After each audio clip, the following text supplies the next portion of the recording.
I like playing good stuff, which is very much, yeah, you just grind your opponent into paste.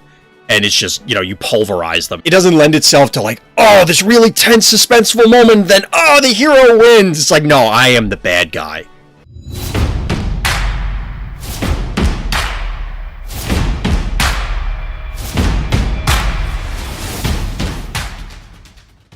And we're going to jump in. We're actually going to jump right into some games. I have not actually spent much effort in improving my collection. As you can see, we're up to a little over 1,000 gold here. I kind of wanted to see what the accrual rate was. And through the week, through the various patches that the devs have been putting out, they did improve some of the gold output. They did nerf a little bit of it in some of the campaign and tutorial missions because it seemed to be out of line, at least with what they were envisioning. But I've been intentionally trying to not level things up, not improve the cards. I want to see how well we can do, learn more about the game before we, you know, really push too far. So we'll jump in here. We're basically running the starter deck. I think I upgraded one card, one of these squires, and that was about it. So we're up against the mirror. Although I will call this out, you can see that they have the same hero, but with 14 health, and I only have 11. Apparently there is a known bug with that is causing it. So we're gonna have to make do with what we have. So we're gonna get 14. I think this is okay. So we want to crush their economy as quickly as possible. What I've found is that a lot of people seem to not recognize how important developing your economy is in general. Either they're underestimating it, or they're not putting in the effort to protect it, or whatever. Bottom line is that people are not really... Like, as you can see here, our opponent was leaving their economy exposed. So now their gold economy is down to a mere 3, whereas we're plus 17. We're in a significantly better position. Now, one of the weird things here that I keep forgetting to ask in the Discord. So this guy deals 6. We need something that's going to actually tank this. Actually, we should have just bounced this guy. We should have just played Mad Breeze, but we can't do anything now. So one of the things that's a little odd to me that I haven't quite figured out is this guy did not attack our hero back. I have no idea where he just attacked.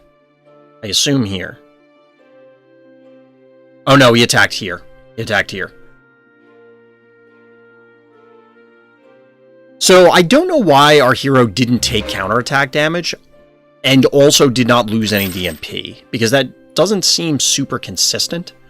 But anyway, as I started out with, we were able to blow up their economy early on. So they have 19 gold. These things take 30, 50, 15, like a ton of gold to activate them. Whereas instead, we're going to do this. We're going to generate a bunch of gold. Then we're going to generate a bunch of actions. We're going to pummel this guy. So no counterattack damage here. And we get to... Or actually, we don't get to deal the damage there, but that's okay. We're going to... we'll let them go for now. So what we're going to do is Mad Breeze. We'll bounce something, since we have the actions to burn. We bounce that guy. That's fine. We'll probably throw this guy out here, and then we'll get our Arbalister ready to go. We should have attacked with our hero first, but, you know, misplays. So the only one that they can really attack with, they could attack with the Crawler, or this thing. They could do any of them, actually, but they can't do all of them, which is relevant. So they're choosing to go after the Crawler, which is fine. Like, that makes sense.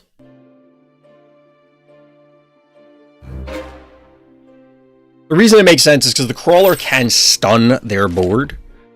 But we're going to go ahead and eliminate this guy. They probably weren't going to use him all that much anyway because of the gold cost. This guy requires 50. They have 4. It's going to take them 1,000 years to get ready. Well, first we'll do our gold action economy thing. So what do we want to do here? So I would like to aim the Arbalister here. The problem is that we can't really. The reason we can't really do that is the DMP is only going to allow it to do 2. So we're just going to eliminate that guy. We will still target this, but it's only going to do the 2 damage, as you can see. And it removes the DMP.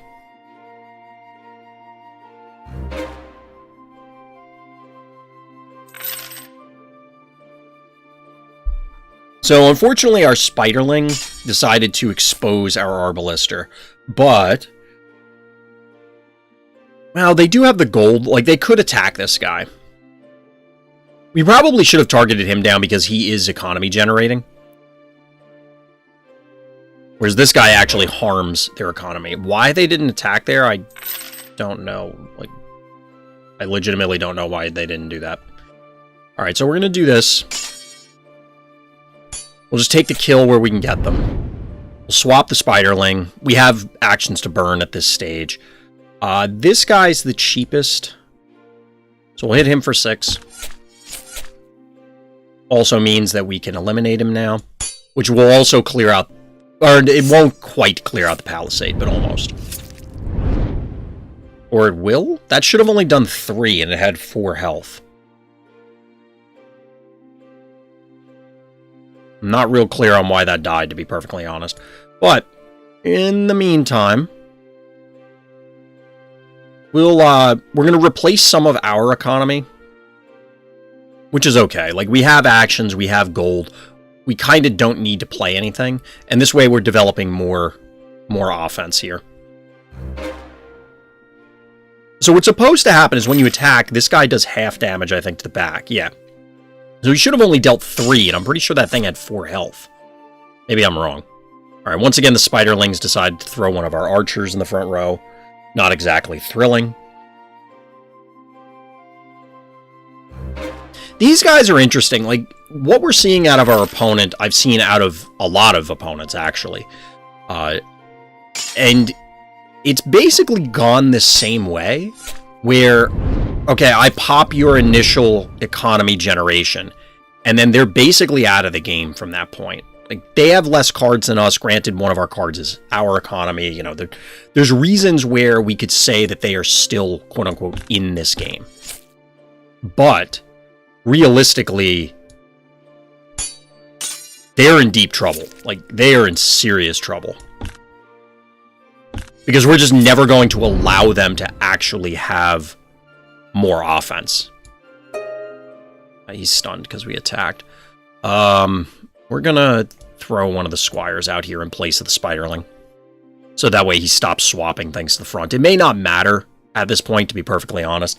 It might have been better or to either play another body to replace the town person or just leave the Spiderling out there. It's just annoying that it keeps popping our back row guys to the front. What are you gonna do? Yeah, this is looking pretty familiar, the cards that are coming out. Although I have not seen Frenzied Squire out of this build. I'm saying build, but it's still early on in the game's lifespan. I don't know if things have really been figured out. I can certainly understand the appeal of running a number of the cards that we saw. But the problem is that, like I said, they tend to just sit there for a long time, and you just are unable to really mount an actual offense. So because this guy's stunned, we can't get him out of the way. So we're just going to clear bodies where we can.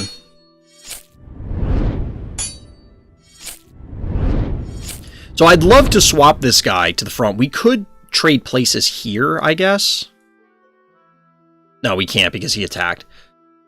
We can't get this guy to the front because he's melee. We can't actually attack. We don't have any further range guys. Well, we had the spider, which could shoot over stuff, but it doesn't really matter here, so we're just going to pass.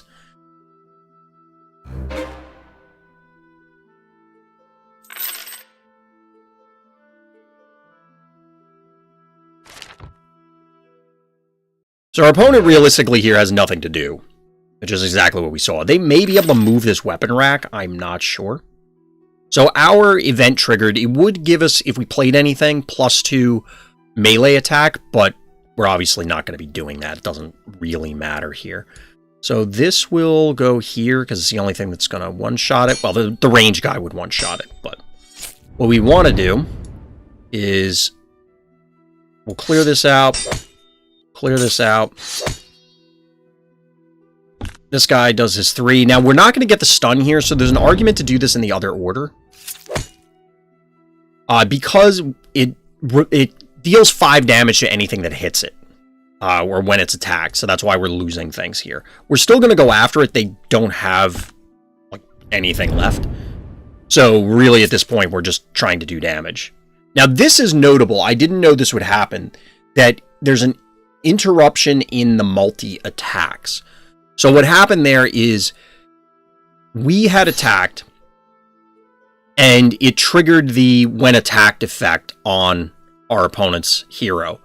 But I was unaware that it was going to interrupt the multi-attacks. Because we have... we'll do this. I want to play the other body. I don't know if that's really necessary here. But the guy that we had out there, the archer, hits 3 times. That's why you were seeing it do 6 damage. It's 2 each time. The problem here was, obviously, it croaked mid-attack. So, womp womp. So we won't lose the health on the counterattack, because I'm pretty sure we didn't there. So they're moving the Murloc. So this, I'm not sure that this is supposed to be happening when they move the Murloc. And they got our mushroom. This is a bug with the mushroom. The mushroom's not supposed to show up on your opponent's side. But that's okay. We're going to do this.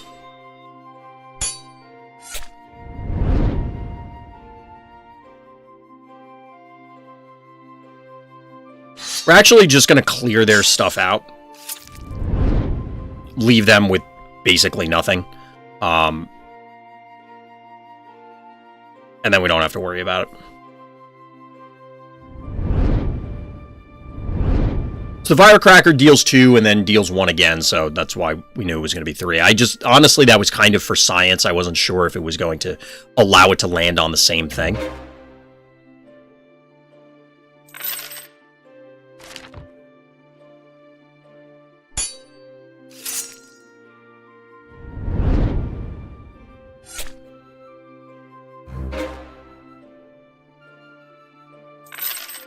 And our opponent's at Xaxes, so GG.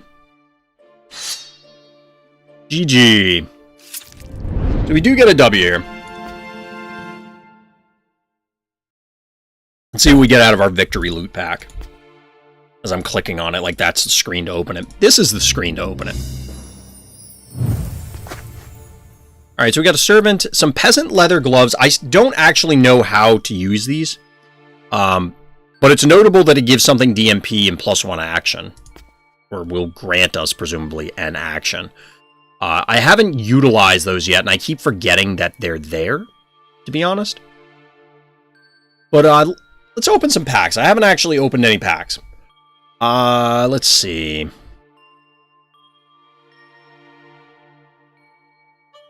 So this is the hero we started out with, obviously. This guy was interesting. I think I played against one person running him. He notably has 4 DMP, as well as a number of other effects. Like, there's a lot of things that are kind of cool about this guy, so I think we're going to go with him. I think we'll go with him. Let's see what we get. I don't know if the starter decks are all the same. It looks like they're basically the same. Oh, we have Murloc Pup. That's new. And Loot is not in there. Nor is Wild Running Yeti. When destroyed, -3 health to random opponent's cards. I don't know what that means. Like, is it dealing 3 health damage and it can be split? When placed, this card is destroyed. When destroyed, -2 to... Ooh, so this is direct damage. That's interesting. So it's removal and direct damage, although obviously not necessarily removal. So Murloc Pup has no actual card text. It will cause a bleed. And it stuns itself. So it bleeds for 2. Now, it looks like it has no cost to its attack. Whereas you can see, like, on Wild Crawler or the Mushroom here, or even on Servant, that it will cost something. This is actions, this is actions. The Soldier is gold and actions. This thing has no cost, notably, here. That's interesting. Like, this seems really strong. I mean, granted, it self-stuns, but 6 health is decent. But it seems to be pretty aggressive, like downhill aggressive, as in if you are on the offensive and your opponent has to try and push up into it, like you get first act with it. That seems pretty good. We get another town person, which is good. We do want to try and upgrade them. This Arbalister trainee is not the one that I like. I like the multi-attack one better. I actually want to check this. What? I don't know what the, like, little explosion symbol is.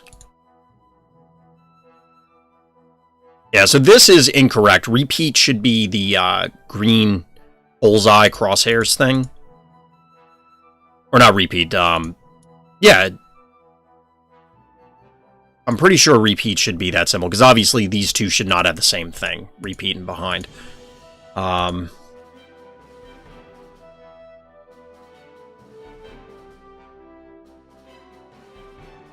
So yeah, I don't know what that effect is.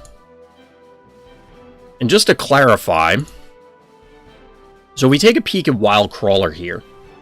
Oh, so is that the faction? It's the world faction? So here's the thing that's a little confusing. I mean, there are a few different things, but here's one of the things that's kind of confusing. There is no indication here that this thing, at least to me, is ranged. So it says that the attack stuns, but you can absolutely shoot over things. Now, you might be able to assume that these things are ranged, but for example, like, what is this guy's attack symbol? I have no idea what this attack symbol is. So he has 13 attack, but I don't know, is this guy ranged? Is he melee? I have no idea. It's air. Okay, what does that mean? I mean, is that in here? Because there's a few of these that, I mean, through trial and error, we're figuring them out, but I don't know. Ah, so is that this? Fly can attack any card on the board, but takes 1 full turn to complete. Once this action is set in motion, the targeted card slot will receive a fly badge to indicate that it will be attacked on the next turn. A flying card can be attacked once it's airborne by a ranged attack from any place on the board. If the airborne card dies while in the air, the attack is cancelled. Moving a card away from the targeted card slot will prevent the card taking damage by the attack. Move the card away from any card placed in the slot. Okay, so you're attacking an area, like a spot. Air attacks cannot be used against Row Protector. Okay. Oh, no problem, Thondel. There are a few of these that I've seen that I wasn't sure. Like, similarly, I found out through trial and error, but the spider here, the Wild Crawler, like, this stun attack seems to be ranged, but there's no real way to know that. I mean, it is a stun, so I don't know if that inherently means that it can be ranged. Coming in the advanced tutorial once the new tutorial system is up. Fair. Yeah, I mean, a lot of this is just going to be us muddling through it. That's perfectly fine. Also, the stun range part will also be fixed in like a few seconds. Sweet. So, am I being prompted to reload the client? Is that where we're going with it? And this is something that I mentioned before on the previous streams. I'll mention again now. Like, this is early access very much in what I consider to be true early access, where it's yes, there are bugs. The game is not 100% complete. Help us work on the game. Not me, I'm not working on the game, but you get the idea. Point is that you want to take everything with a grain of salt. Like, you have to recognize what you're getting into at this stage, and I think that's fine. As compared to a lot of bigger studios who will release things in early access, and look, they're completed games, and they're just taking your money now and saying, all right, deal with the bugs, which is a thing you can do. It's an approach you can take. Not necessarily one that I would be, I'm not a huge fan of that, but it is what it is. I much prefer this idea where it's, okay, look, I know it's early access.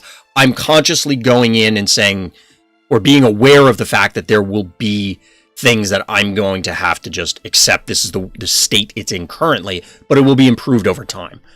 And that's why I like repeating it so that people understand, oh, well, there's a bug. Well, you don't beat the game up because there's a bug, is where I'm going with it. There definitely are bugs. There are ones that I've been frustrated with, but realistically, it's still a work in progress.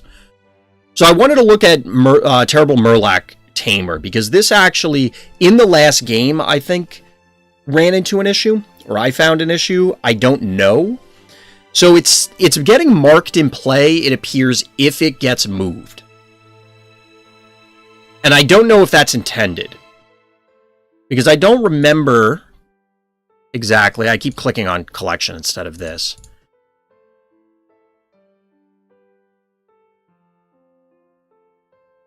Like, I was interpreting marked as in play as, your standard battle cry, war cry, enters play effect.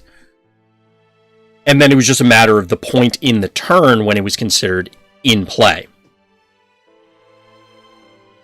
I don't know if the Murloc Tamer piece is a bug or if that's like moving it is intended that way.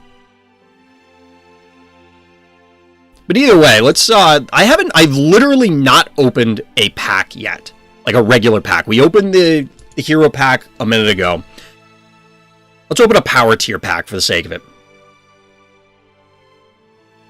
There are a number of bugs with those events right now. Marked in play should only happen after moving it from hand. Okay, that makes sense. That's kind of how I would have anticipated it to work. It seems to be, and I don't know if it's a specific, like in this case, is the bug, it's a certain time in the turn, because it seems to only ever happen when my opponent moves a Desperation Murloc Tamer that was played on a previous turn to block their hero to try and stave off defeat. And then all of a sudden it's crapping out 2 more Murlocs.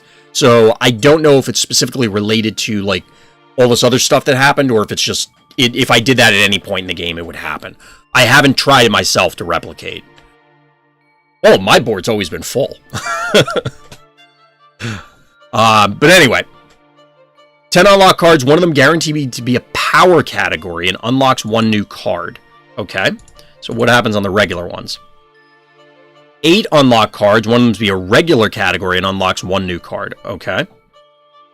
And then presumably this is just 1 new card and less cards, but no category. So I don't know exactly what the power category means yet. I'm assuming it's quite literally the stats on the card will be better or worse kind of thing. Desperate Murloc Tamer. That's kind of what it's been. And to be honest, it's I've seen a number of people end up making that play. I was talking about this while we were playing the game, but a lot of people that I've been running up against seem to... So it's been a few Tiento opponents, if I'm saying that hero's name right, a few other ones, but basically they're running the dragon dude with fly, some pseudo dinosaur dragon dude that costs like 50 gold to attack with, and a few others that are like 30, 40, 50 gold. And it's like, oh, you have this really intimidating looking board, but you have exactly zip for actual resources, so they never really get to attack, and I just take them apart. Something like that. Something like that. Alright, so this I assume is the new card. So let's take a look. It's a bakery. Ooh, seems good. Get some donuts. So each 2 of your turns, +2 to a random owned card, and +1 to player. So the way I'm interpreting this, and I haven't watched it that closely, when my opponents have played stuff like this is, so it's every other turn, something other than my hero is going to get 2 extra health. Now, I don't know if the extra action is every turn or it's tied to the every other turn part. I'm assuming the every other turn, but we'll have to wait and see.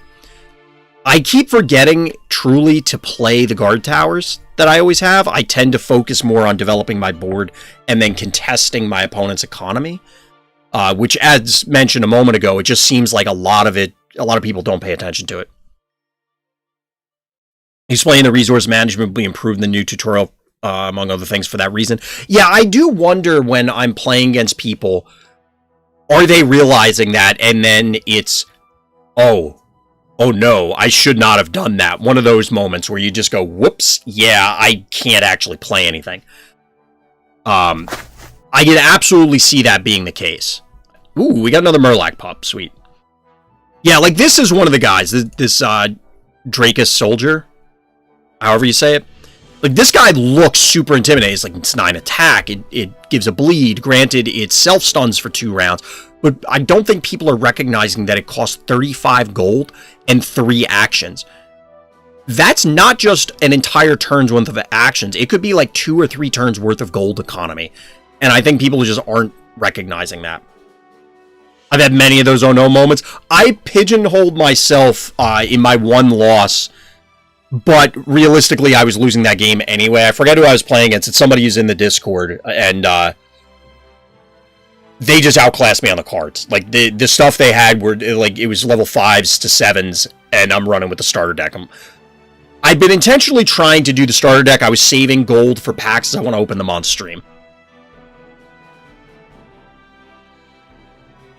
Seems like some are just placing down a meat wall without actually trying, so we do hope that the new tutorials will help them understand the resource management. Yeah, it's something that, and I think this is worth calling out, because compared to a lot of other games where you have a singular resource track, specifically mana, or land, well, land mana, or just generally resources, it's 1 per turn, they don't carry over.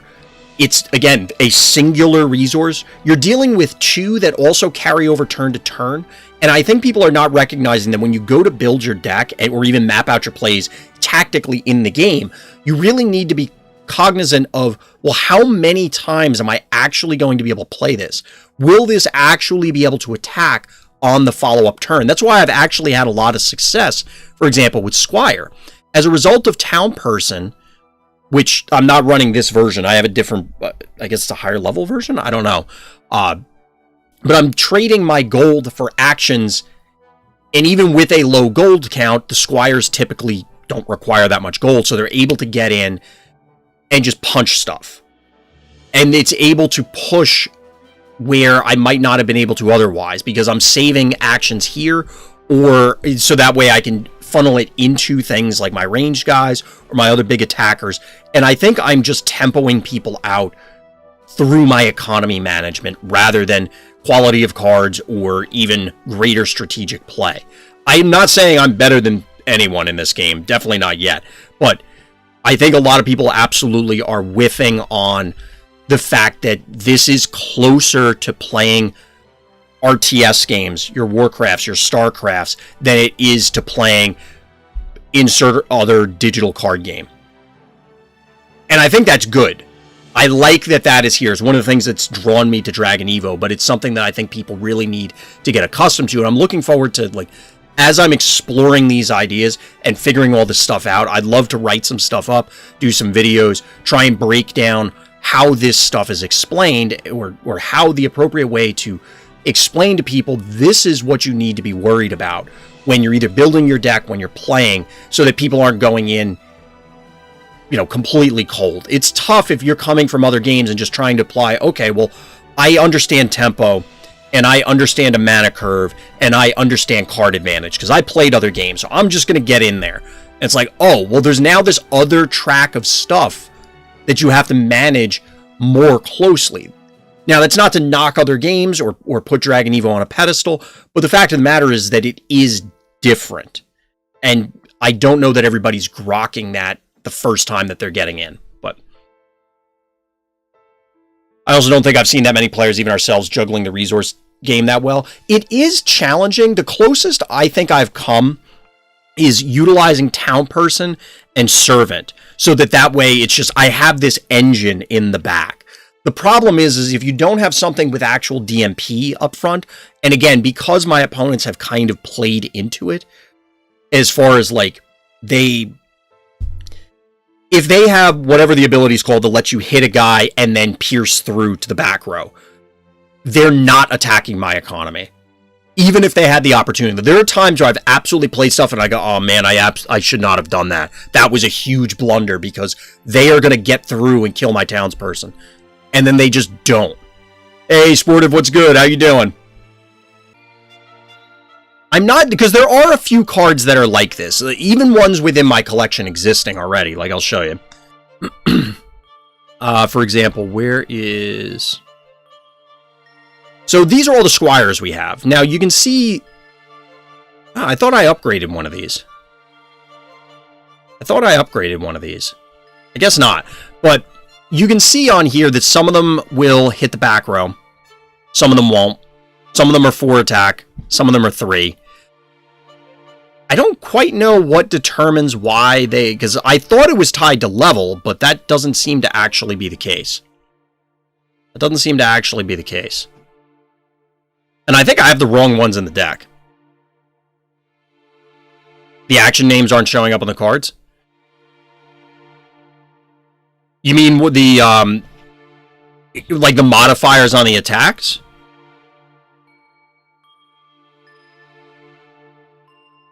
Or are you talking about, like the actions themselves?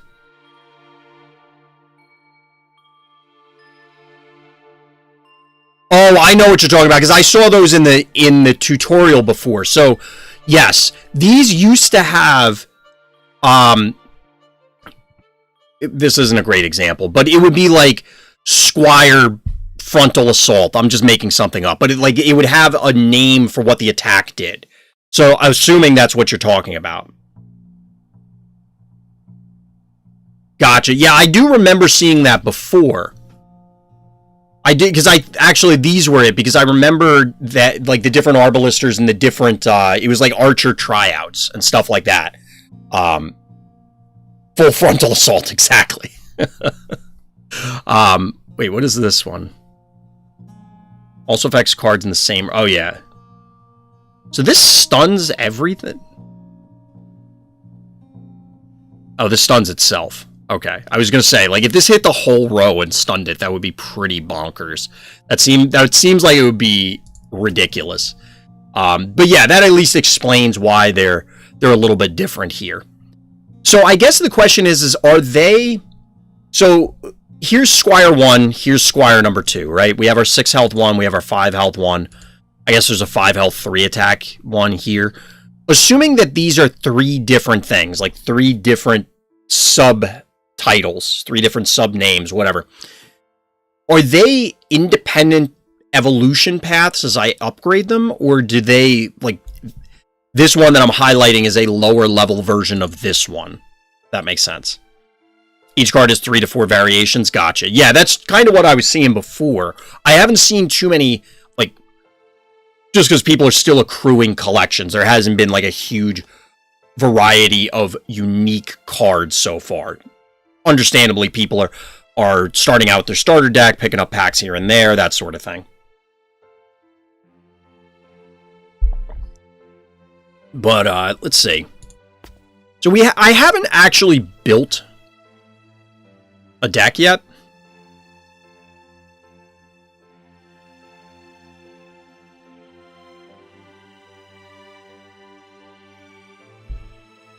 So we create a new one. I didn't realize we did. I thought we went through this. Maybe I'm wrong. Obviously, I'm wrong.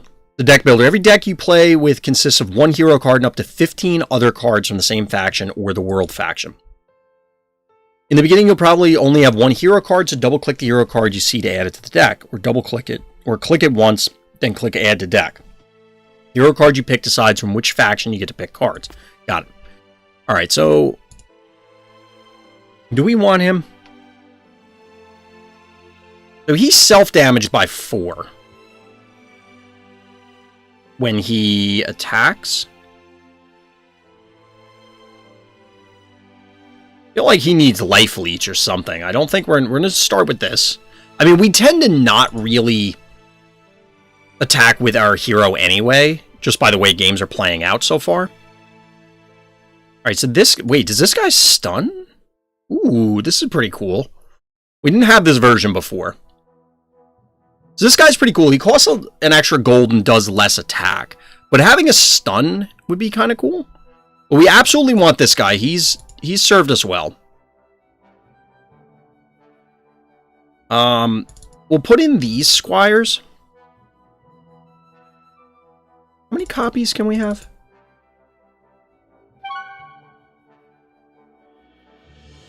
Ooh.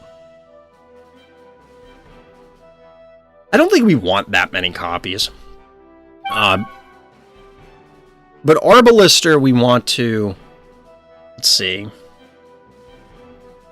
So the trainee is the one that I actually like. I can't tell if I'm getting an invite here or if it's...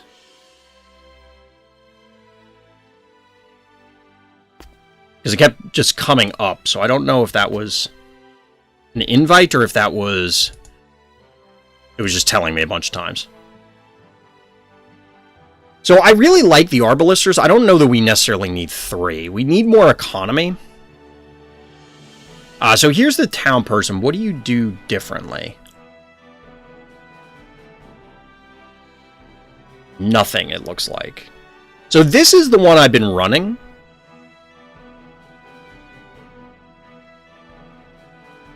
Okay. That's why I wasn't sure. I figured it was reloading the game, but I wasn't 100% sure.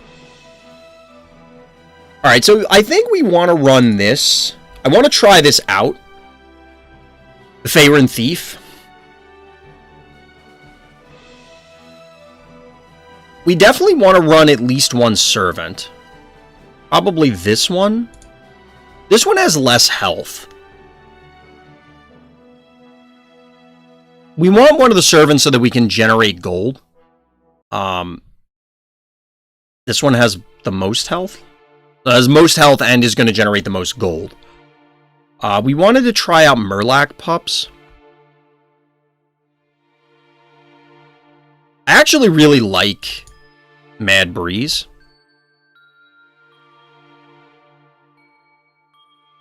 Murloc Tamer has done very well for me. We have a lot of front row stuff. And we probably want to trade one of these. I like having at least one option to stun. This guy's interesting because he actually generates gold. Like maybe we cut one of the squires for him?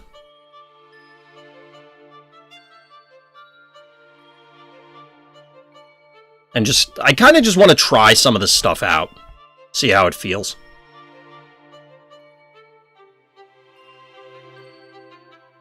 I've not so far been very impressed with the, with like Weapon Rack and Spike Palisade, but maybe I just haven't seen them used effectively yet. Fabulous Critters. Alright, I actually like that name. That's actually funny to me. This deck is looking interesting, but vulnerable to economy targeting. Yeah, absolutely. It's one of those that I've been trying to do this. Ah, there we go. Alright, so we'll try Freshwater. Yeah, I'm absolutely worried about the economy targeting, but nobody seems to do that. So it's one of those, like, we'll worry about it when it happens.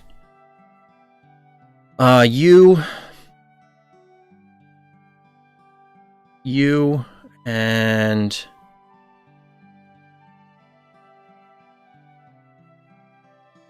I was going to say, did we not include this guy?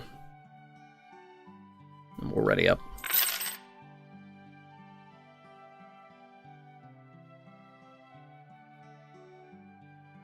I guess matchmaking, yep, you're right, Sportive. Fondle does? Okay, well, then we'll have to be a little worried here. I don't think that it's dying, Sportive. I don't think so. I think it's roughly in the same state, because the problem is looking at it from my perspective. Ooh, these are some new cards. As in gold mining. I'll come back to that that thought, Sportive. Give me 1 second. All right, so we're going to go here.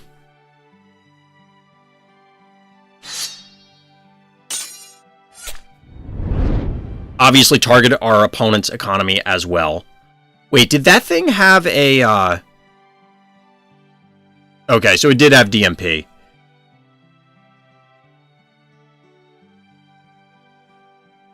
We should have had the soldier here, because we could have attacked here and killed this thing. Like, I just shouldn't... I was busy talking and didn't put this in the right place. So that's going to hurt us. That's actually going to cost us. We probably want... I think we need to get this guy online. So none of... Well, this is ranged, but that should not kill us. Like, nothing should be able to get at our back row. Right now, anyway. We're not in a spectacular spot, but... but to your point, Sportive, I don't think it's dying. I don't have any visibility myself into the lower ranks. And that's not like a hashtag humble brag. Oh, well, I'm at the highest rank, so I can't see what's going on at the lower rank. Well, that is what I'm saying, but it's not intended to be, you know, arrogant or egotistical. It's just, the game could be doing fine, and I'm just at... That's what happens when you hit the higher ranks, is that you get longer queues. But if I'm going to stream a game, it's difficult to justify doing that. You know, sitting there in Queue Simulator, so... That's where it stands. I do plan on getting back to it, but we'll see how it goes. So did we steal the 4 gold? I couldn't quite tell. This thing is Eat, Sleep, Grow. Okay. Oh, wait, we have our names back. We have our attack names back. Or were they there before? When we were in-game? I don't remember. They weren't there when we were looking at the, deck builder, but... I don't know what this thing is, but it seems bad for us.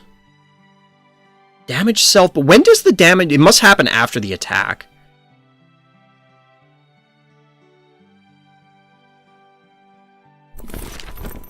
So we're doing our economy stuff.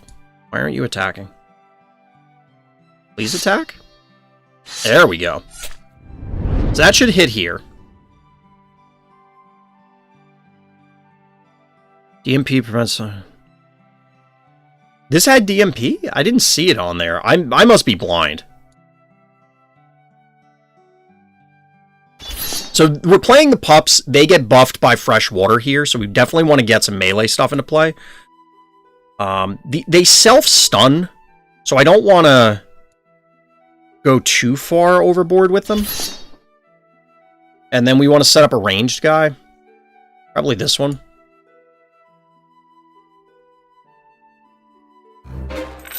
Attack name's only in game. It's okay. I wasn't sure if this was like it was something that could be pushed as a hotfix. But yes, this is absolutely the differentiator between these different things. Like, this guy's a Squire Fencer. This is the twin shot, which kind of makes sense. He has a... It should be a tri-shot, though. Market trading, deal break, vicious bite, and swinging soldier. The game will probably never reach Magic, Hearthstone, Legend, Runeterra, and Mythgard. And before you say these games are run by big companies, don't forget they start little. Only one of those started little. And maybe 2. And even in those cases, like, arguably Magic was the least known. Mythgard, Fu was one of the devs on Diablo 2. Like, he's a well-known, he's a big deal. But it also, realistically, games do not reach those levels. Like, it's just not a thing that typically happens. So I think if you're basing it on will a game hit those levels, you're almost always going to be disappointed. But that's perfectly fine. It is absolutely acceptable for a game to not reach Magic the Gathering levels. Because I think that's an unreasonable expectation to have, to set for people.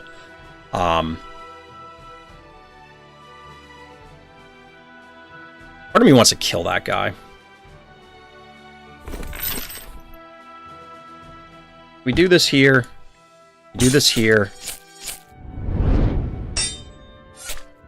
We're just board controlling. What I found is that regardless of what your opponent does, is if you just kill all their stuff, it's kind of hard for them to win.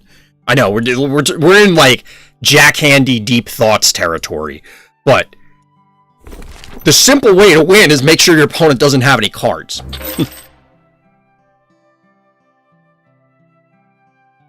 Yes, I don't know which part about that economy engine's devastated. Yeah, I don't know if this is intended or not, but anytime my opponent has not gone after it, they've been in trouble. Because, like, I'm going to be set for actions for basically the rest of the game, and I have a ton of gold. Now, I'm not playing any of those cards that need, like, 80 gazillion gold. Because I kind of don't need them. That's what it boils down to. I forgot these guys self-stun, but that's fine. Now, we could have bounced that, but we don't need to. We're going to replace these. So now our opponent's going to be under an enormous amount of pressure. Because while our economy is now garbage, we're going to have a ton of actions, and we have a bank of gold. Yay, Rutai! Is this kind of how it usually goes? New fondle. Oh, whoop. I accidentally almost closed that. But yeah, it's sportive. Realistically, think about the games. Like, Magic came out in 93. I personally started playing in 94. Playing Magic. There have been thousands, probably, of card games, both physical and digital, that have come out. It is unreasonable to expect that when you've seen basically only Magic, Pokemon, Yu-Gi-Oh! Last more than a few years, to think anything's going to hit those levels. Okay, so there's a few different weird things here. I don't know why all his cards were face down. That's weird thing number one. Weird thing number two, which isn't really weird, but I'm not sure, like, does the DMP prevent the counterattack? I don't know why that would be the case, but I'm assuming that's true.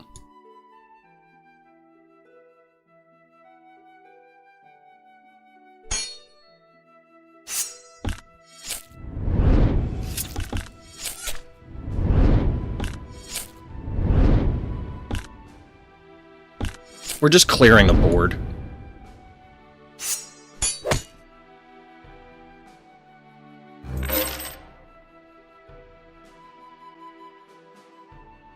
It's hard if you try comparing anything to Hearthstone or Magic Pokemon. There's got to be something in between. Well, that's exactly it, Zagini.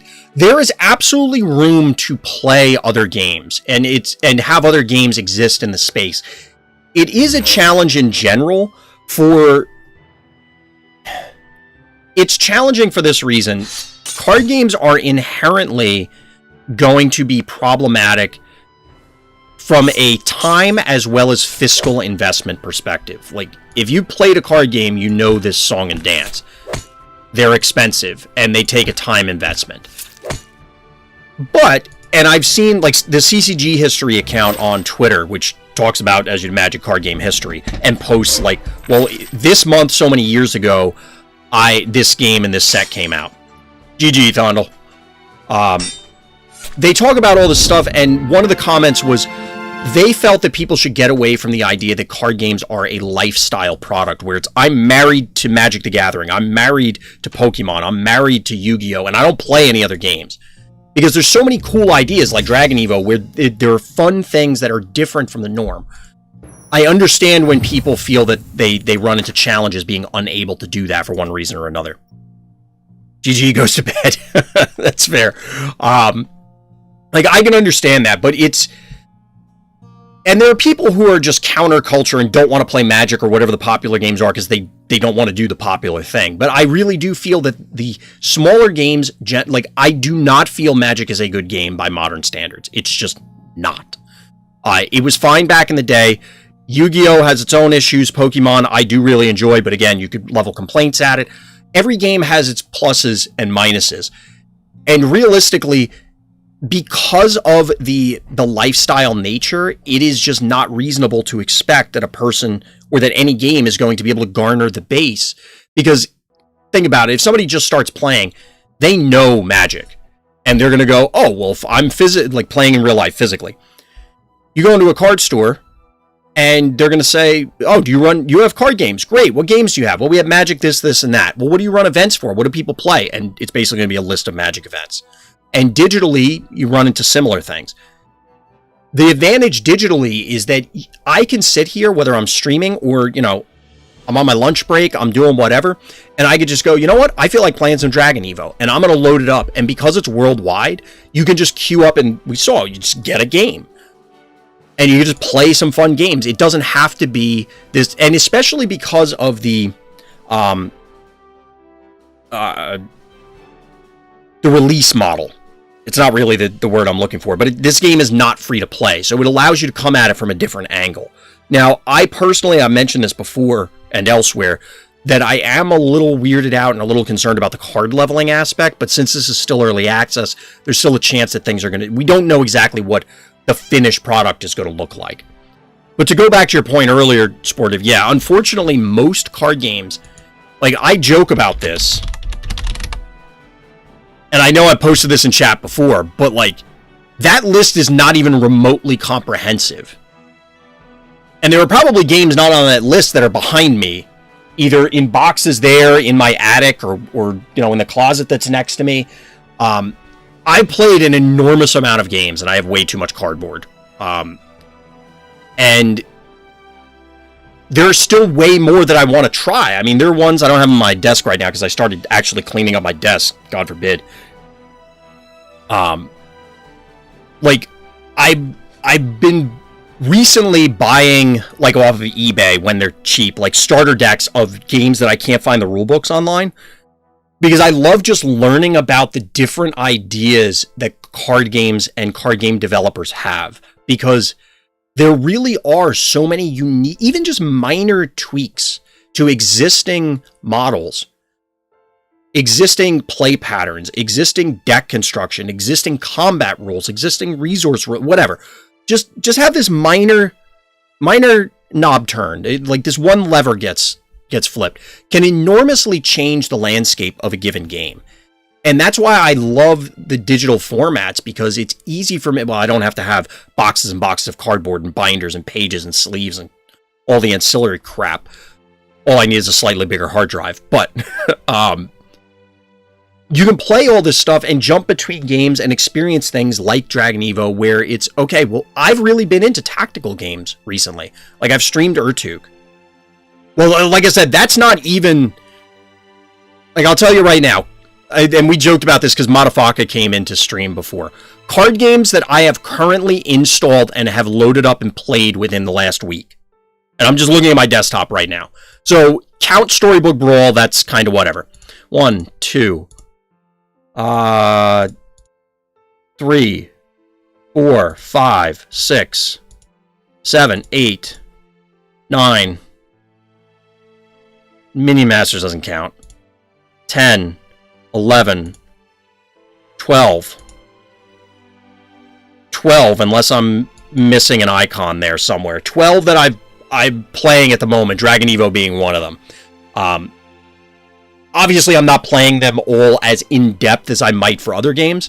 And you guys may or may not, if you're following me on Twitter, may or may not have seen, I did a preview for some friends of mine for the Transformers TCG. You can check that over on their site, or if you check my Twitter feed, it's on there. But they just put up my preview article for it today. I played and love playing card games. Like, I really, like, this is my thing. I really enjoy playing them, and I love experimenting with different ones and finding different stuff. All right, Midge, take your time. I know that process probably is a little more involved than people might realize. But one of where I was going with this, I've been streaming Urtuk recently, and I've still been playing it offline. I recently started playing Phobies, which I'm counting as a card game, but it's not really. I guess it doesn't really count. So we'll say 11 card games. I think I counted Phobies before. That is a tactical game. And I get this feel from this. In a sec, yeah, exactly. In a sec has a very broad meaning. You have to take it with a grain of salt. But to me, there are multiple draws about Dragon Evo. And this is, like I said, I do have complaints about it, which we'll talk about. I mentioned some earlier, but the draw for this game for me, one, the monetization model. I do think it's cool that it's just you buy it, you own it, you're ready to go. I like the boxed experience with card games because I play a lot of dead card games. So when my wife and I want to play the WoW TCG, or we want to play Magi Nation, or we want to play whatever, there are no more cards. You just play with what we have, and then we have a bunch of decks that we rotate between. And usually we end up playing the same things because she loves Bogmara and I like playing Zombie Go. So we play those a lot. But the point is that I like the boxed experience where it's, okay, well, I want to play aggro. Well, here are my aggro options. All right, I want to play control. Here are my control options. And it's not necessarily constantly chasing the latest flavor of the month. There is still a rotating meta, but it is more confined and allows you to really refine things. I like that sort of experience. I can understand if other people don't.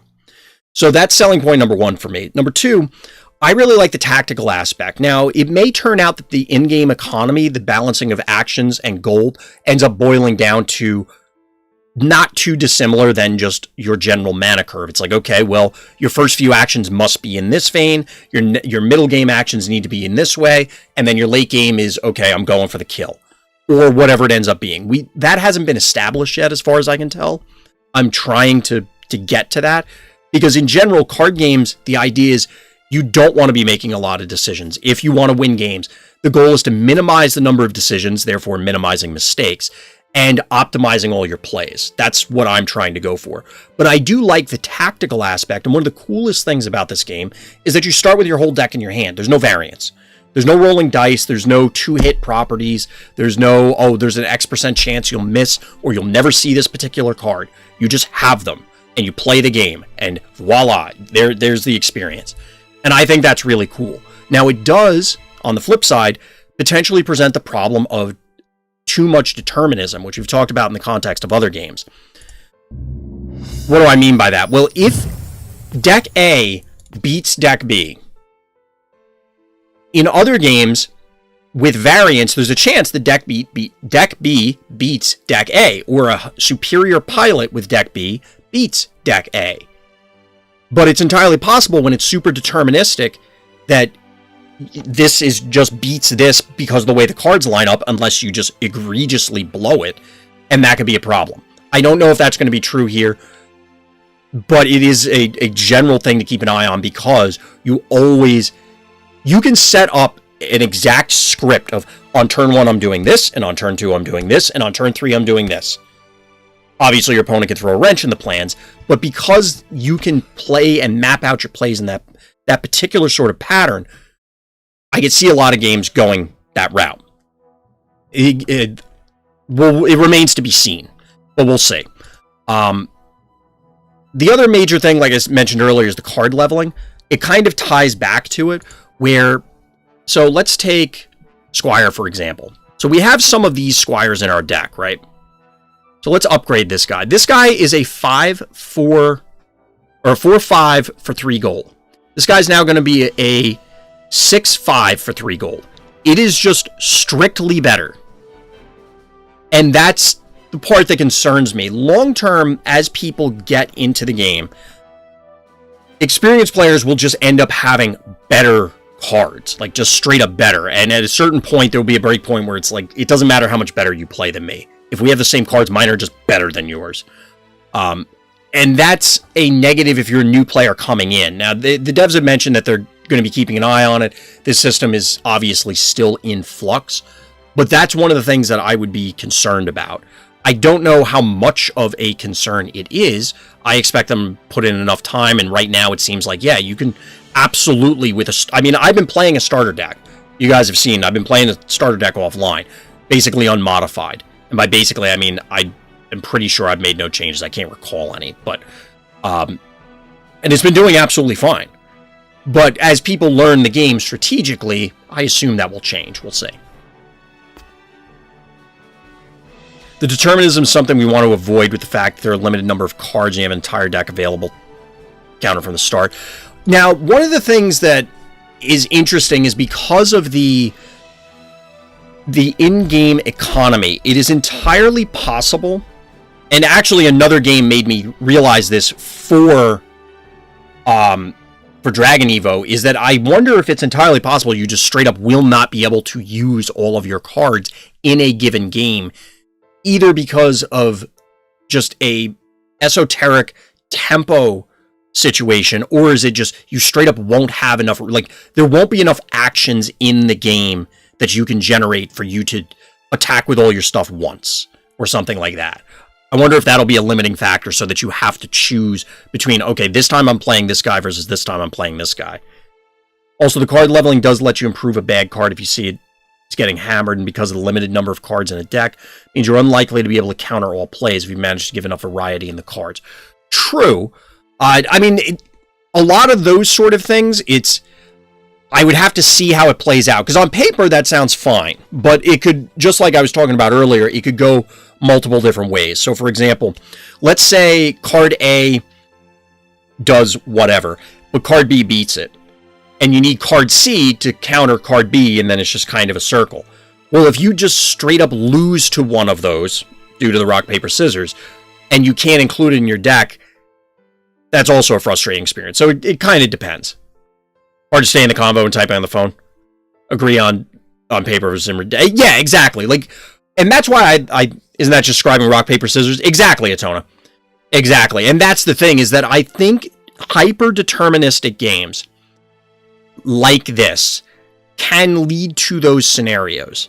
It's really going to depend on, like chess, Go, those sort of games. There's no randomness, other than, I guess, who goes first.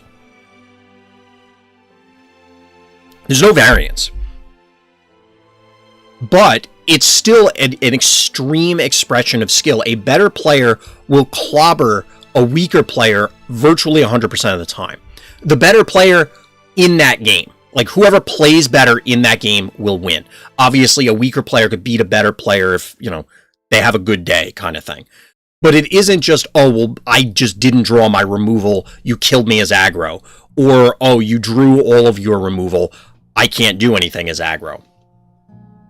White does have a distinct advantage in chess. It is numerically proven, but that's not...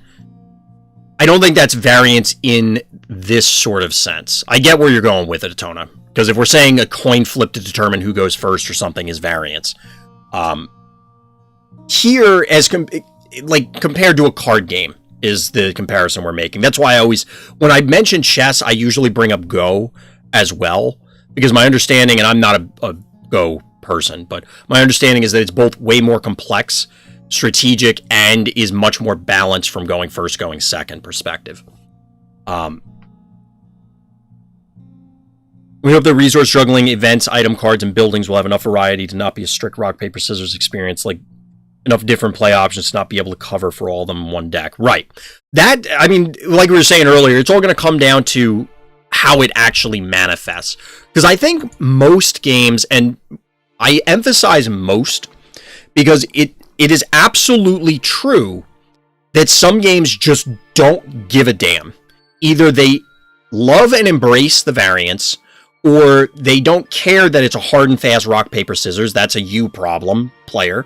Or, a variety of other circumstances. But most games, I think, do try to have your decisions matter. And I think right now, I feel like the decisions do matter in Dragon Evo. Now, clearly, it's been a week. You know what I mean? Like, we're not talking about an enormous amount of games that I played. So, we'll see how it goes.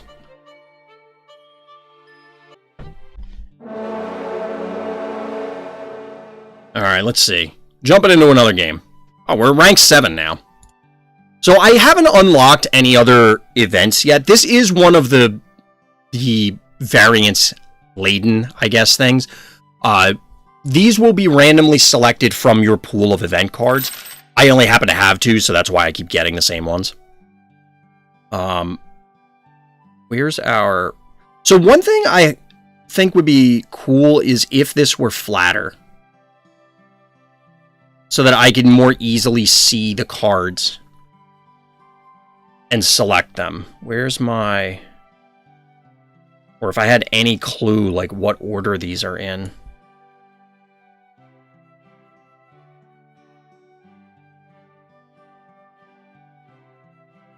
Alright, so we're not playing in front so that way our hero can attack.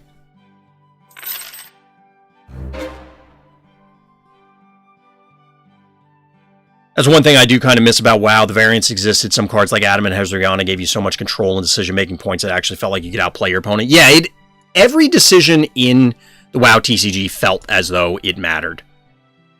Enormously so. So we don't have any...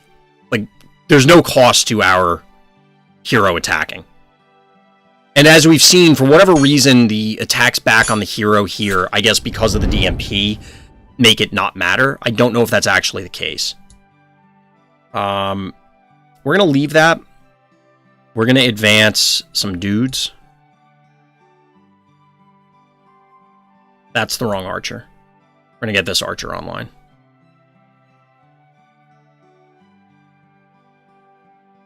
So I didn't notice if this stole gold on the very first turn.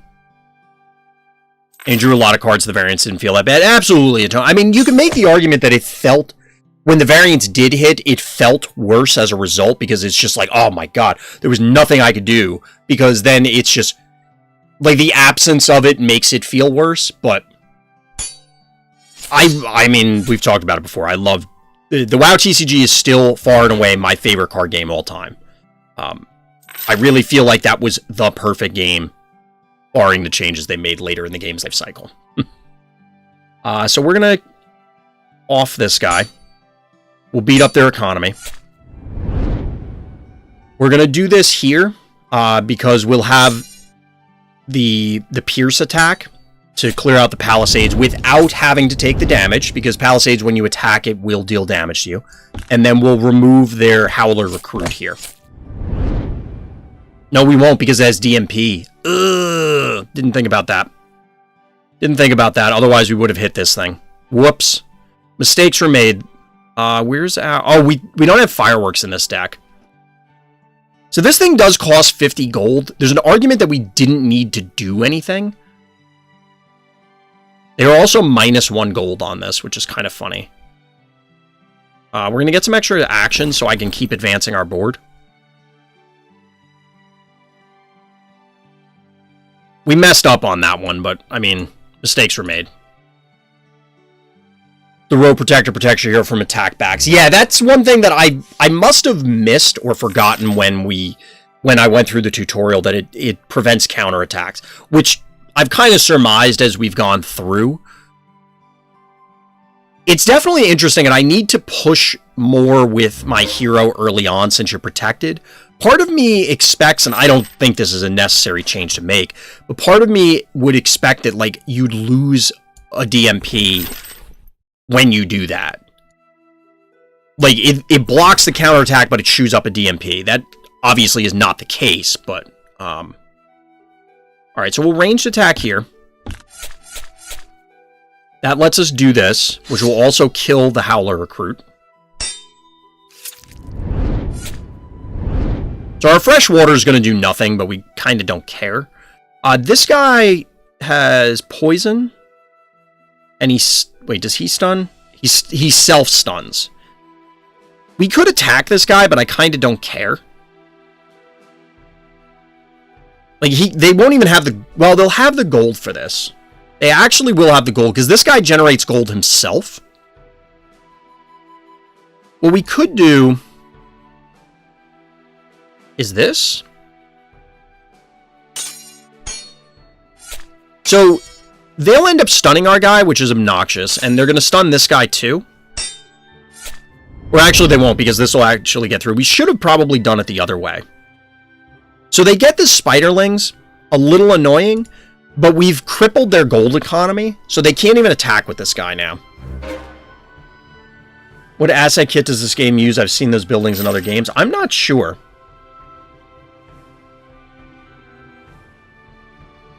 Yeah, they did mention in the Discord that there's new art coming this week, too, which is pretty cool. I'm looking forward to that.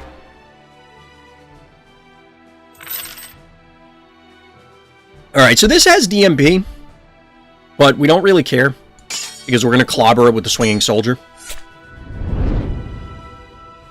Art has been a thing that's come up on the channel before, not specifically with Dragon Evo, but it's a common thing where it's becoming a challenge for a lot of reasons. All the ones you'd expect. So we're going to generate a bunch of gold and then a bunch of actions. We probably only need the gold, realistically. We're actually going to clear this out. The Spiderling is obnoxious, but it's not going to kill anything this turn, no matter what it hits. And it's not going to open anything up to be killed that couldn't otherwise. Like, they can backstab our dude anyway. Or they could just punch it with their hero. That works too. In their defense, they are entitled to it, Dondel. I know you're joking around, but yeah. So we're just gonna clear these out.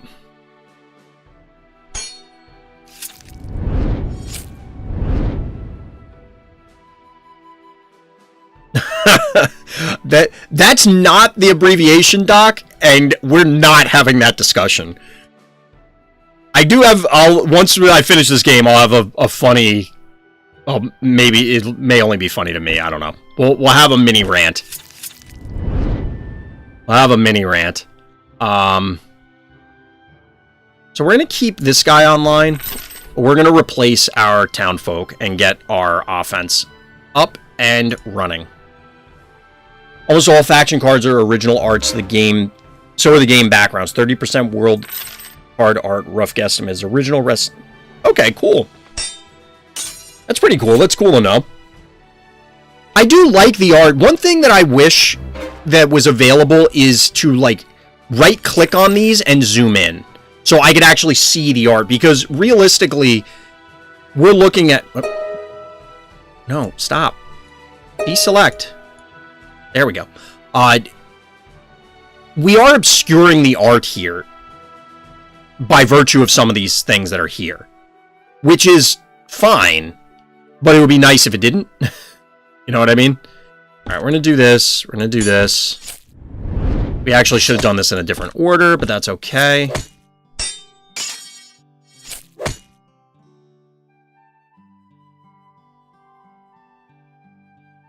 Wait, shift click?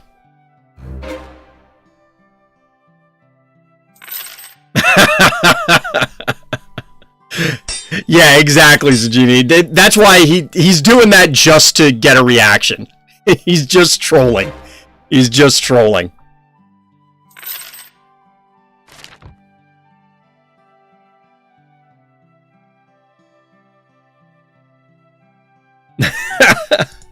He's sleep hanging out on the internet. That's what he's doing. Got him! GG! Hold shift and click on your cards in game. We had an inspect button, but it's temporary disable. Okay. So wait, the shift click will let me zoom, and is it strictly in game? So I can't do that from, like, this screen? No. I'll have to try that, because I think that the art is pretty cool. I think the art is pretty cool. It's just, you know, realistically, because of the way the card border works, you can't see all of it. It would also just, in general, to see the effects and things like that. So let's queue up, get into a game, and then see if we can not forget to do it. What do we got here?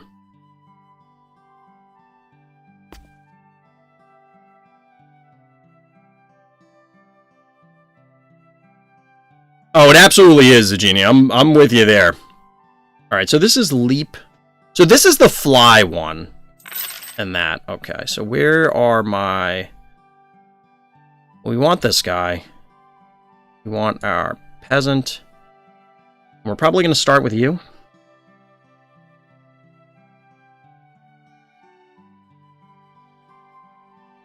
Yeah, we'll start with you. We are ready. So we want to shift click. Ah, okay. So that does pop it up. Okay, that's cool. Got a little wiggle on this. All right, so we're going to lead off with this. Aren't we? So do we prioritize their economy right now? This costs 50 gold. This costs 10, and we'll have a turn to deal with it. So I think we prioritize their economy. See, the problem here is... No, we're gonna do this. And the reason we're not prioritizing their economy here, even though I normally would, is... that thing will counterattack, even if they don't have the gold, and I don't want to screw around with, like, sending something in that I don't want to. Now, we could attack something here, but if we do... Wait, does this stun the defender? So this stuns the defender. So we could have done this a little differently. We're going to advance our economy. This guy can hit this, but I doubt they're going to do that.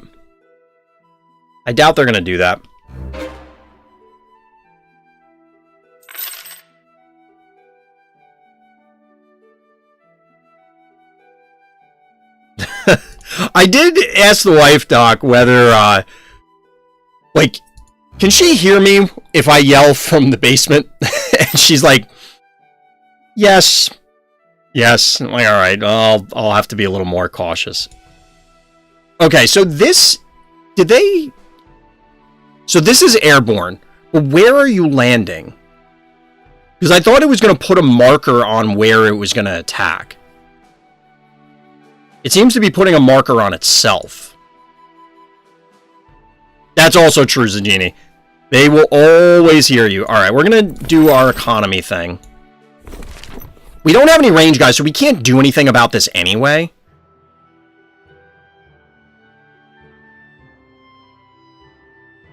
Yeah, we can't hit this guy.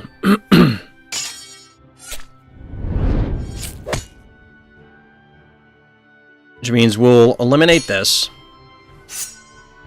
They weren't going to attack anyway with that, but that's fine. We'll remove one of those.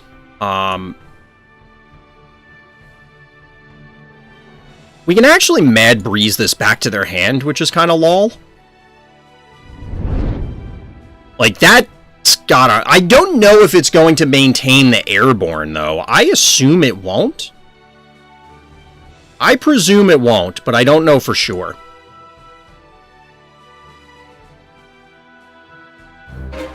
Soldier bug? What was the bug with the soldier? I didn't notice. Wait, that still attacks from their hand? Whoa, I didn't know that's how that would work. Okay, well, bouncing that card was a mistake. Womp womp. I didn't realize that's how that would work. Oh boy. Okay then. How much is this? 3? Alright. That's not how that's supposed to work? Okay, Zagini. I know that, like, it will maintain statuses.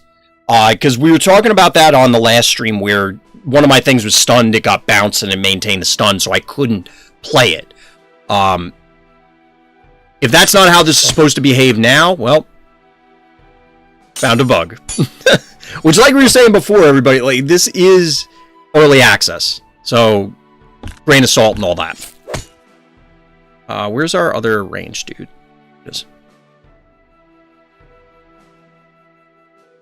I think we're just going to get our offense set up. So we're not going to have this enormous bank of actions, which is problematic, but 2 of our guys don't require actions, so hopefully we're okay. But stuns it. Yeah, that makes sense. Like, that logically makes sense, but it's one of those I wasn't sure if maybe, hey, this is the way it's working as intended, as opposed to working as designed. This guy's only going to take 1 action,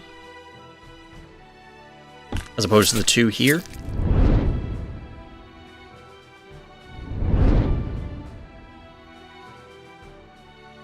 So why can't I shoot over this guy? Because he doesn't have a DMP. I would have expected I could shoot over this guy, but... we'll just remove you, question mark?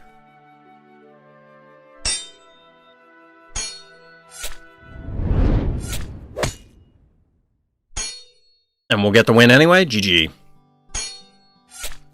You're in the back. Oh, yeah, because it's counting my guy. Duh.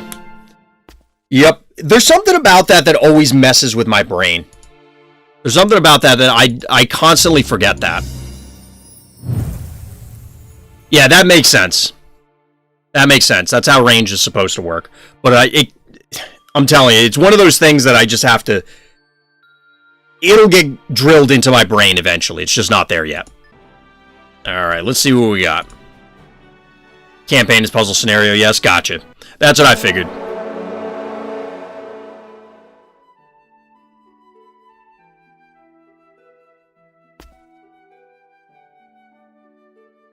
Alright, so this is part of the bug that we were talking about earlier, where we have the same hero, but not quite the same numbers, and this isn't because they upgraded.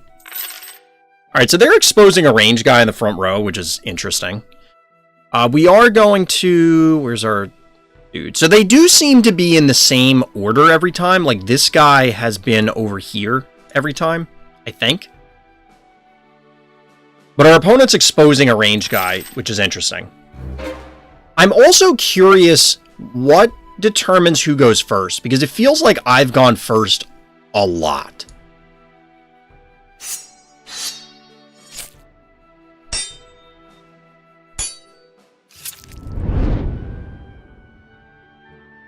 We probably should have eliminated this guy because there's a risk that they're able to kill our economy.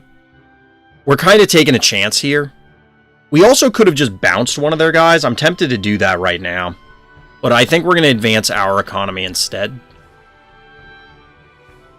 I mentioned this earlier, but I kind of feel like if the hand was just flatter and spread out more, it would be better.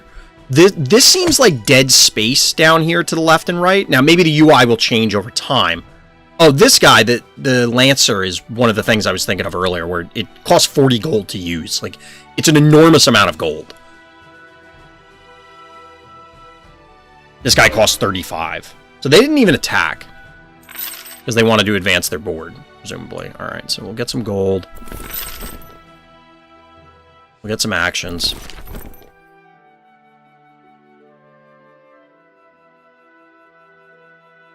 Okay, so 3, 4, 5, so that'll kill him. You can go here. I think that works. So this is going to go here to soften it up for the backstab. You can go here to kill this guy. So the Berserker could attack. The Berserker could attack. We're going to wipe this guy out. We could have gone after their economy as well. I think we're going to Mad Breeze. We're hoping to hit the Berserker. We did not.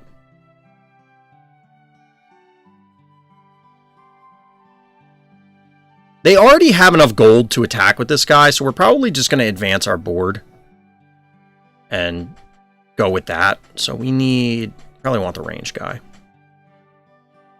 And we'll go with this.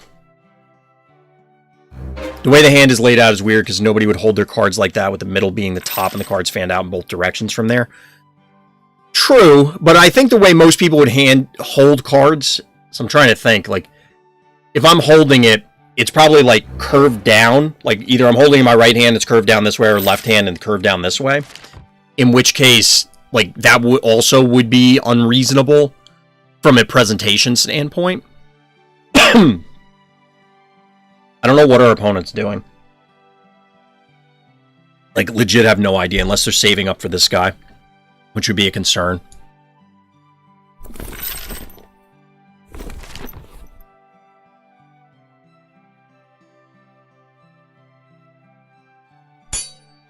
So we're going here because they must be saving up for this guy. I can't imagine what else they're doing.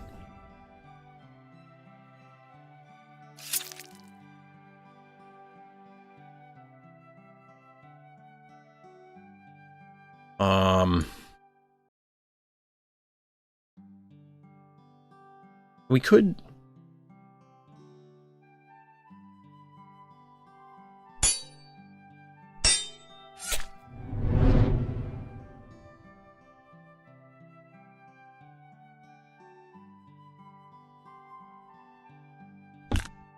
So we'll do this.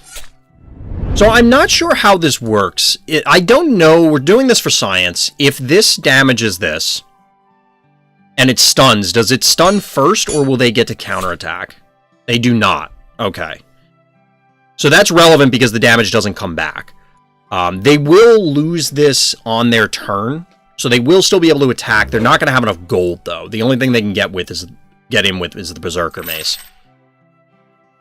The Who Goes First visibility will come in one of the next updates. It's really random and not clear at the moment. We've been discussing how to show the card hand better. We have several iterations and versions of it. Okay, cool. Yeah, it's just, this is one of those things that's absolutely just, okay, well, the UI is young, for lack of a better way to put it. I'm sure it will get cleaned up and improved. I'm not really concerned about it. I'm not too worried about that. So we could... This will one-shot this guy. This guy's still stunned. When does the stun go away? I thought it was going to go away at the start of their turn. I was looking at chat, so I didn't notice what happened. I mean, since you're stunned, we can't take damage back. So we'll kill this and a significant portion of their economy by eliminating the town person, which we probably should have gotten rid of several turns ago. But... And from here, it's just basically downhill. We're going to eliminate everything they put on the board. I have no idea why our opponent has not, like, never made an attempt to attack with the Berserker. Okay, there we go. Like, that seems pretty good. Why didn't you do that sooner, opponent? I don't get it. They'll never attack with this guy, the Howler Recruit. We're never going to let them.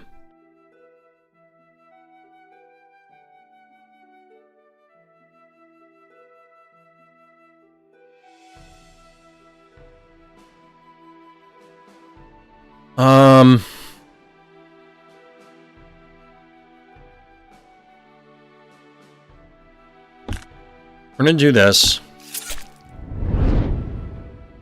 We'll bounce something because we can.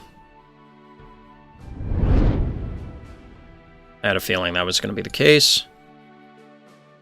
We'll just clear this guy. And we'll play another Squire. We'll bank these. I think we're going to play this to replace this guy. We'll get some extra gold. We can replace him next turn. The Sun Timer does not start until their turn. That was the flag, but it was still stunned once it was hit. Okay, so it's the way I was internally thinking about it was kind of like there was an upkeep phase. So turn starts, upkeep, decrement all of the various status effects, whether it's bleed, it's poison, it's stun, whatever. Continue with the turn. But that doesn't seem... It's kind of like the effect has to be there for a turn before it starts decrementing.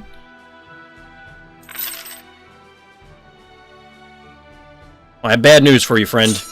Because that means that the Palisade now eats it. For freezies. Oh, freezies! You there. You here.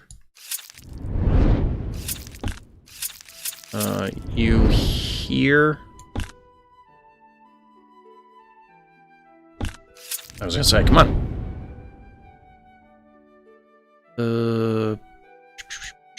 We actually need this, because we're gonna need more actions next turn. Make sure we're attacking with everybody. We don't have any more actions.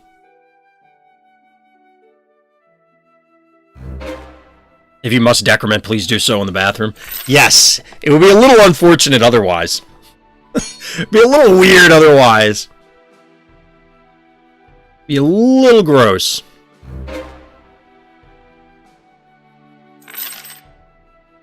The Desperation Weapon Rack block.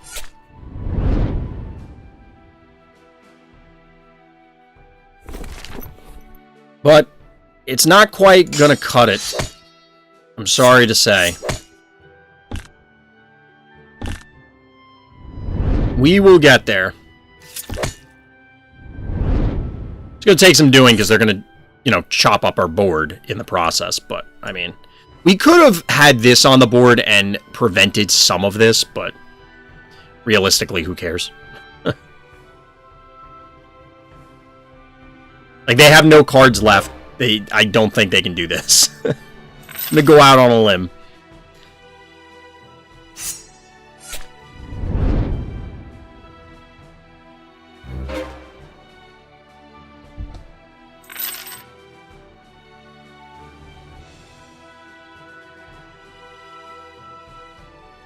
So we can't get in with this guy to stun ahead of time, but that's okay. Is this one attacked?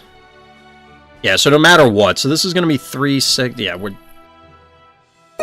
we can't move you because you're stunned. Ugh, so we can't get them this turn because we can't attack with our hero. That's okay. We should have done that first because it would stun and then... Well, no, the attack back... Like, this effect should still go off even if they are attacked. Or, yeah, like, I think that still goes off. Like, if we stun them, it wouldn't have helped at all, is my point. Why are you beating up a weapon rack? It's rack. Imagine how the scenario must look. There's a warrior with their weapon, the army comes through and beats up the weapons while they stand. Yeah, they're just like, guys, what are you doing? Why are you trashing my place?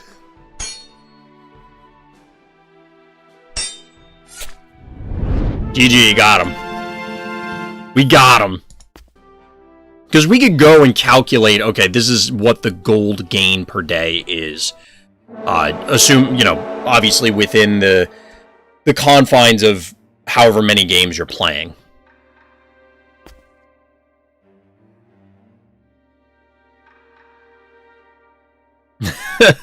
I mean, to be fair, if it was a ranged attack, like, you're not going to stop them from hitting... Well, I guess they could miss, but, like... You should not be stopping them from hitting that weapons rack, right? Realistically? There's really no way that you're actually interfering with it. Should at the same time as a loot pack, but let us know it doesn't 3 AM now, so I have to call it a day. True, that's true.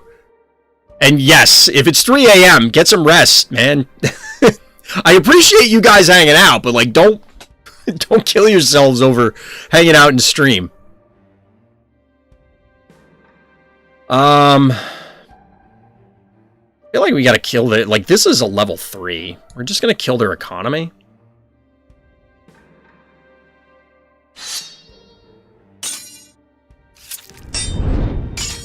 This guy has a double attack. We can't stun him because of the DMP here, which is a little annoying.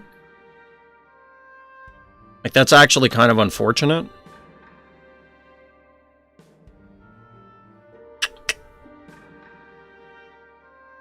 So we're going to have to sink the Swinging Soldier and our leader into this to take it out next turn, which puts us a little bit behind. Presumably, they just kill off the backstab, unless they have something else to assist. Yes, you can set it on fire. I did learn that from the tutorial. There is a tutorial about that. I can see standing behind the rack, like, you use it as cover. I don't think that's unreasonable. I don't think that's unreasonable. I don't know what our opponent's doing or why they chose to do nothing. I'm gonna do this.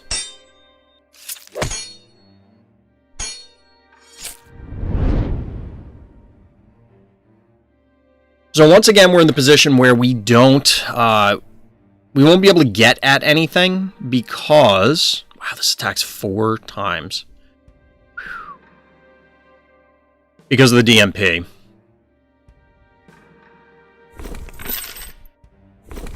We'll set up our economy. Alright, so we have a 2 out of 3 chance of hitting something we want to, because we don't care about the Wild Crawler. We do care about these guys, because they can actually do something.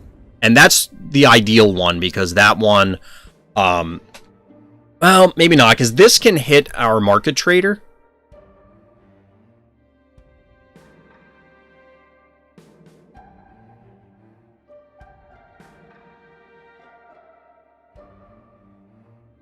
So we could swap these and protect this guy, which I think is probably what we need to do.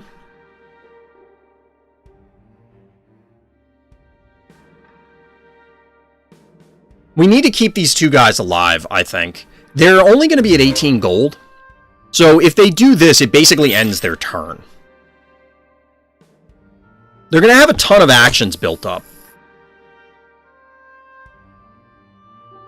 Who did you just attack? Did you attack the DMP? Poor K.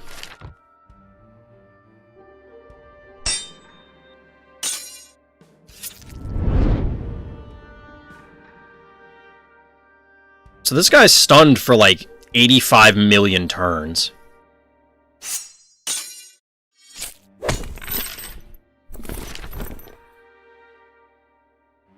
So we're just going to set up our range, guys. We'll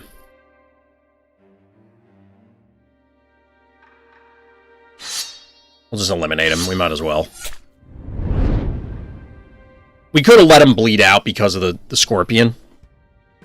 So this guy is actually pretty interesting, the Scorpion, because when it dies, it poisons all units in play for 2 rounds. The reason that that's pretty significant is the cards that self-stun will have that turned off as a result of being poisoned. So I'm curious if there's a way to off your own guys on demand, because if there is, then this might be a play where it's you play this thing, a bunch of those guys off the Scorpion, or just, you know, fling it onto your opponents, let it die, and then you just unload 2 turns in a row because all of your self-stunning guys no longer self-stun.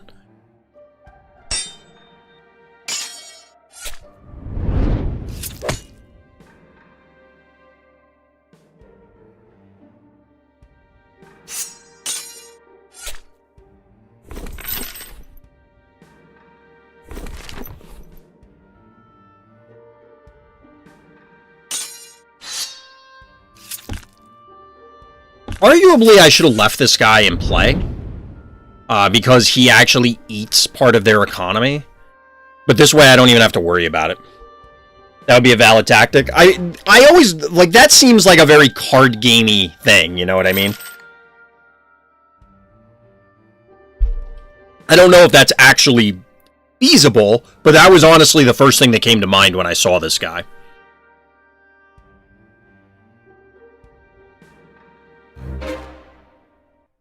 Today I learned if you're ever stunned, just have someone inject you with poison.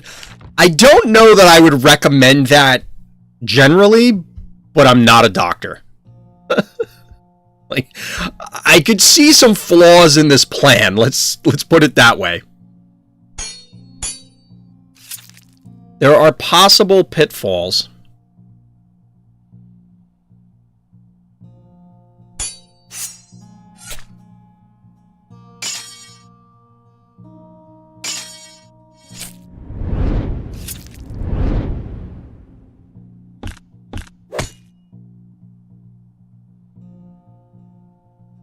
All right, offense is now online.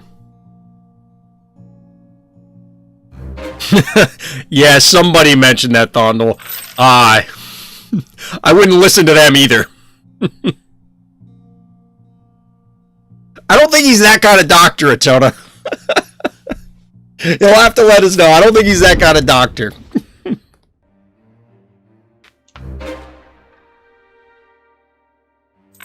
I guess we just clobber this guy.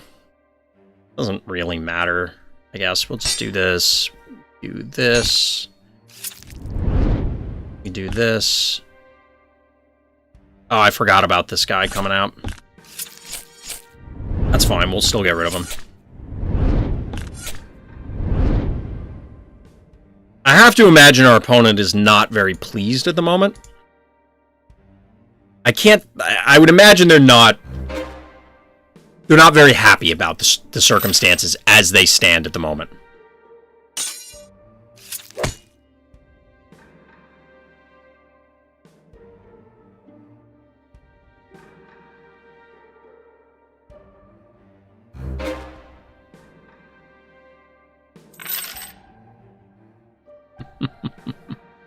Okay, so at this stage we're just, you know, it's all kind of Perfunctory.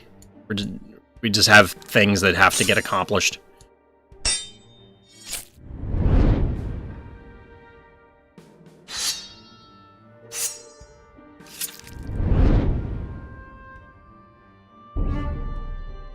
Oh, you already attacked,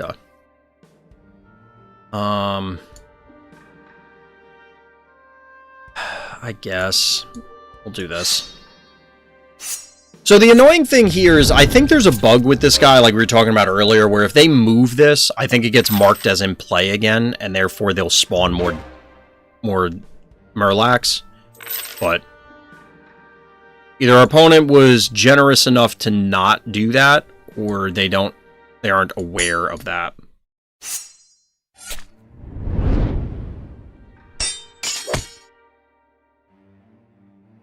That's only going to do 2. 4. So this is better. That's more damage. Just to speed the clock up. Although I think our opponent has recognized, you know, what the state of the game is.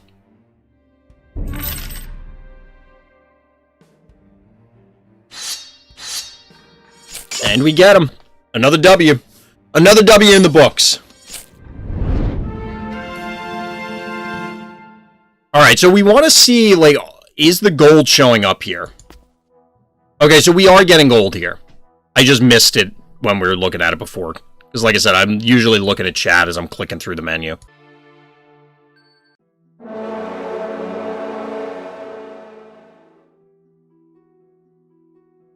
So we maintain our win streak, despite what happened. We do want to look at the equipment this time, so I want to make sure we do that. You.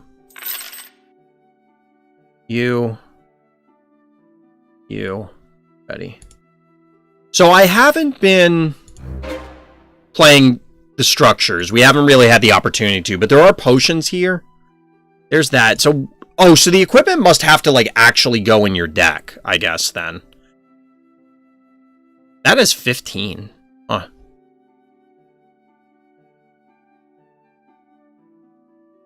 So this is a little concerning because this guy can leap and get here, I guess. I don't really understand how the leap works.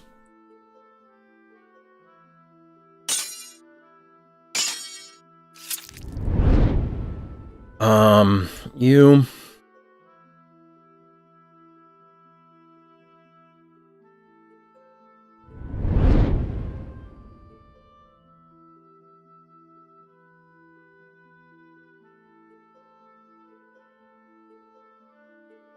I guess we'll get this guy online. You equip your cards in the deck builder? Okay, gotcha. My opponent just screamed, I can hear from across the world. They used Hyperia 83 without any other dudes on the board, so 5-1-1s I played a Phoenix. Yo, that guy is mad. Why would they even do that? Like, that had to have been a desperation play to begin with, so they probably weren't happy to start out. Yeah, we'll just kill this guy.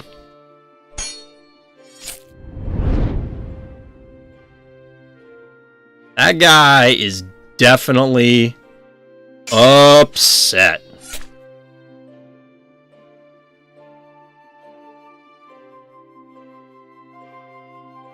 We'll do this, we'll get our actions, do our usual bit. This can't hit those guys. I don't want to attack this because the counterattack.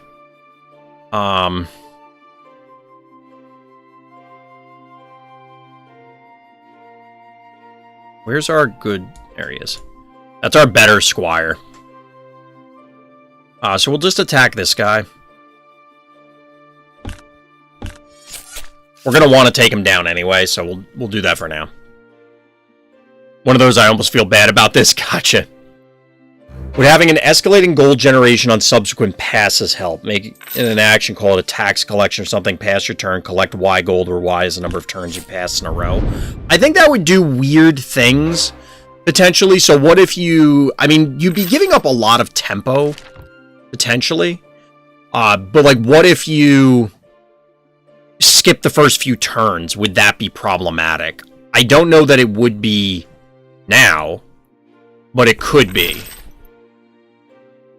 Like, I could envision a world where that would do weird things. So this is only 11.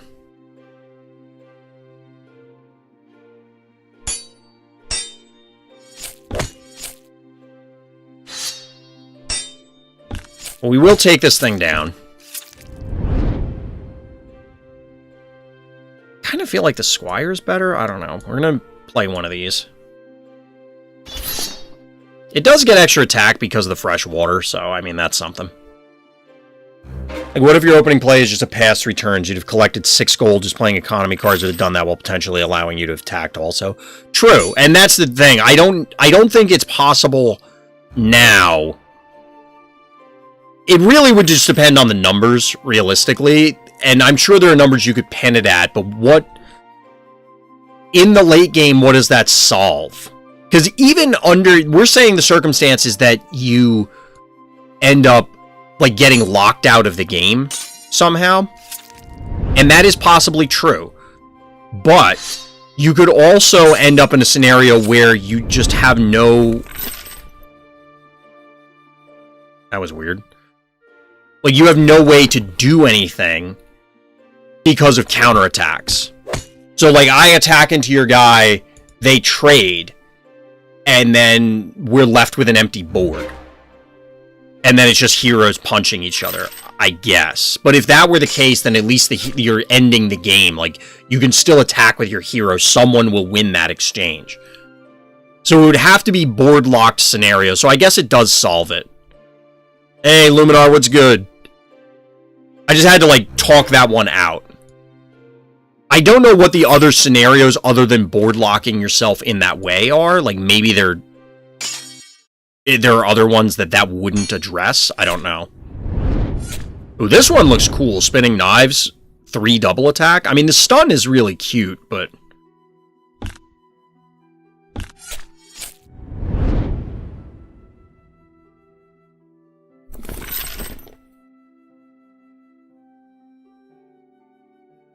we'll get this guy online. We should be okay on actions for a couple of turns. This thing is going to be stunned for an eternity. Late to the party today. How's Dragon Evo shaping up? I do like it. I do like it. We were talking about it earlier. There are some complaints I have, but it's still early access, so a lot of things are still getting figured out. I think the game has a lot of potential. I think the game really does have a lot of potential. Some of the systems, specifically the card leveling system, are what worry me. But until we know what it's gonna look like long term, we don't know what it looks like long term. I mean, that's kind of the long and the short of it.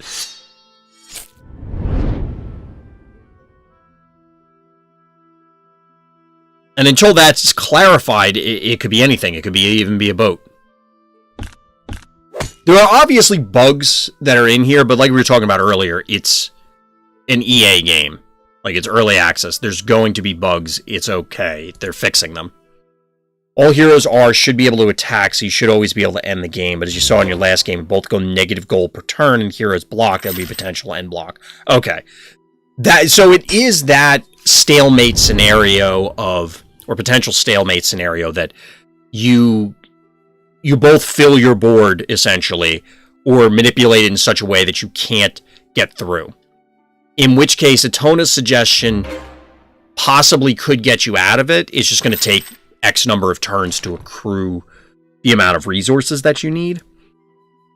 Like I said, I don't know if it does anything else weird, where maybe skipping the first few turns wouldn't necessarily be good. But it could be that it's still bad on other turns because of ramping in a weird way or something like that. I don't know if that's actually going to be true, but you get what I'm saying.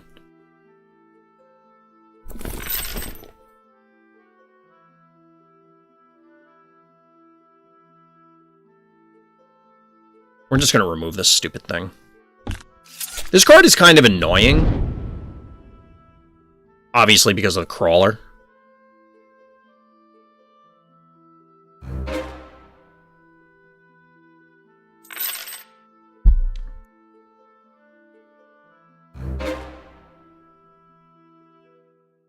We're not too worried.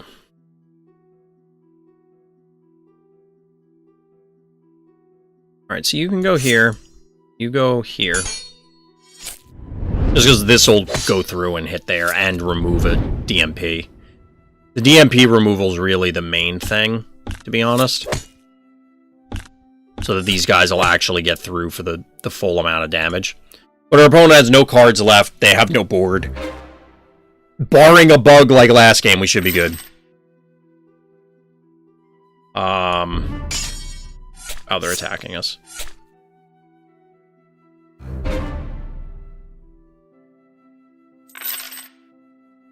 Just gotta wait for our resources to come in.